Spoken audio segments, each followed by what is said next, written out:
78 KG.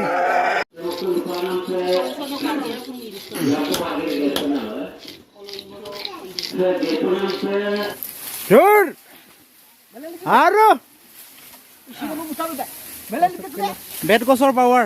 সকলোকে নমস্কাৰ, মোৰ অন্য এটা ভিডিঅ'লৈ আপোনালোক সকলোকে স্বাগতম জনাইছোঁ। কাইলৈ আমাৰ তাঁতৰ দহা আছে। চ' দহাৰ কাৰণে আজি কিছু প্ৰিপেৰেশ্যন চলি আছে। কি বনাব বা কেনেকুৱা পেণ্ডেল বনাইছে আৰু কি চলি আছে মই গোটেইখিনি দেখাবলৈ চেষ্টা কৰিম। আপোনালোকে ভিডিঅ'টো শেষলৈকে চাই থাকিব। এইটো হ'ল মেইন এণ্ট্ৰি গেটটো। ধুনীয়াকৈ বনাই থোৱা আছে, ডেক'ৰেট কৰা আছে। চ' ইয়াতে আখৰ চাকৰ লিখিব আৰু যি নাম চাম লিখিব। এইটো হ'ল খোৱা জেগাটো। আলহীক ইয়াতে খুৱাব। বহুত ডাঙৰ এটা স্পেচ বুলি ক'ব লাগিব। মোটামুটি মই হিচাপ কৰিলোঁ কিমান 44খন টেবুল আৰু এখন টেবুলত 4জন মানুহ বহিব পৰাকৈ বনাইছে।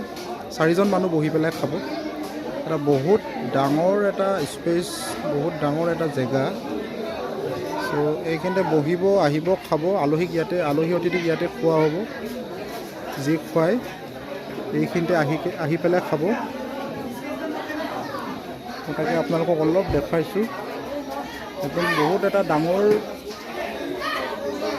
ৰেষ্টুৰেণ্টৰ নিচিনা।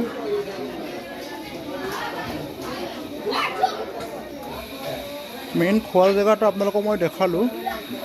এইখিনিতে খাই হোৱাৰ পিছত ওলাই আহি ইয়াতে হাত চাত ধুব। পানী খোৱাৰ পিছত হাত ধুবৰ কাৰণে এইটো ডাঙৰ ডাঙৰ চিনটেক্স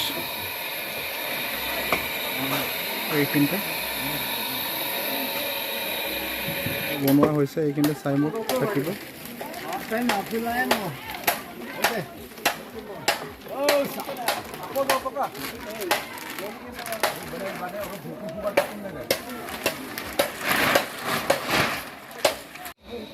এইখিনি হ'ল বাচন বৰ্তনখিনি। কাইলৈ যি বনাব সেইখনতে বনাব। সেইখনতে বনোৱা হ'ব। চচ ৰাখিছে, কেৰাহী ৰাখিছে, ভাত শাক চব এইখিনিতে বনোৱা হ'ব। আৰু আমাৰ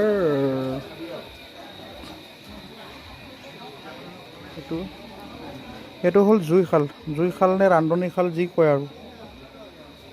বহুত ডাঙৰকৈ বেলেগ এটা ষ্টাইলত বনোৱা হৈছে। মাটিৰ খান্দা হৈছে, তাৰপাছত ওপৰত এইটো দুটা ডাঙৰ কোঠা দিয়া হৈছে। এইকেইটা ওপৰত এনেকৈ লাইনকৈ বনাব আৰু মই দেখাই দিছোঁ।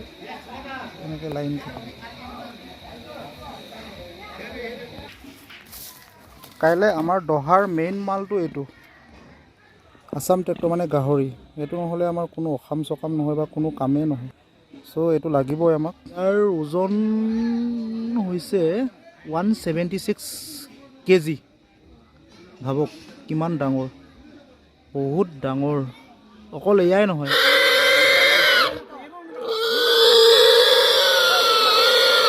1 কুইণ্টেল 33 কেজি। 33 78